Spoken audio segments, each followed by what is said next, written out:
இன்று அவருடைய சத்தம். எழுதியவர் சகோதரர் சகரியா பொன்னன் அவர்கள். நாள் ஏப்ரல் 13. தியாக சிலுவையே நம் அனுதின பங்காய் மாறட்டும்.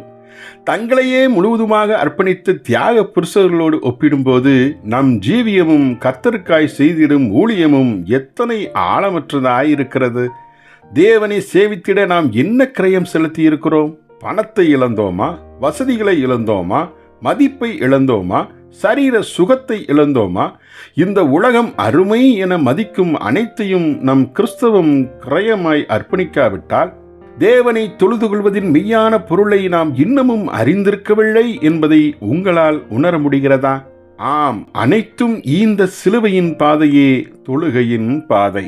மார்கரெட் கிளார்க்சன் என்ற பக்தன் சிலுவை பாதைக்கு அழைத்திடும் சவாலை ஒரு பாடலாக எழுதியிருக்கிறார். நான் உன்னை அனுப்புகிறேன் உபகாரம் இல்லாது உழைத்திட, அறியப்படாமல் வாழ்ந்து நிந்தையிலும் எனக்காக உழைத்திட. நான் உன்னை அனுப்புகிறேன், நான் உன்னை அனுப்புவது தனிமைக்கு, நேசத்துக்குரியவர்கள் இல்லாத இடத்திற்கு, இல்லத்தையும் சிநேகிதர்களையும் விட்டுவிடும்படி. ஆகிலும் என் அன்பை மாத்திரமே நீ அறிவதற்கு நான் உன்னை அனுப்புகிறேன். இதுவே வல்லமை வெளிப்படும் வழியாகும்.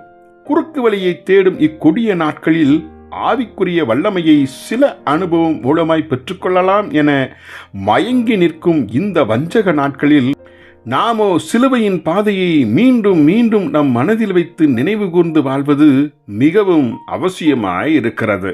லூக்கா 9:23.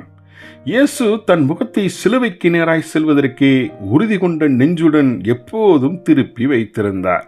இன்று நம்மை குறித்து என்ன? இந்த தெரிந்து கொள்ளுதல் ஒவ்வொரு நாளும் நமக்கு முன்பாக வைக்கப்படுகிறது. நாமோ ஜெய வாழ்க்கையை ஏதோ 3 படிகள் கொண்டதாக நோக்குகிறவர்களாய் இருந்தால் நம்மோடு பேசுவதற்கு வேதாகமத்தில் யாதொரு செய்தியும் இல்லை.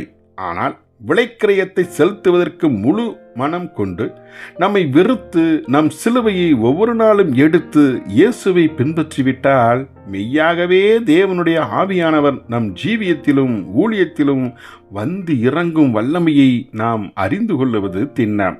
ஜெபிப்போமா? பரம தந்தையே, எங்கள் எஜமானாகிய இயேசு காண்பித்த சிலுவையின் தியாக பாதையில் நாள்தோறும் நடந்து வர அனுக்கிரகம் செய்தரலும். ஆமேன்.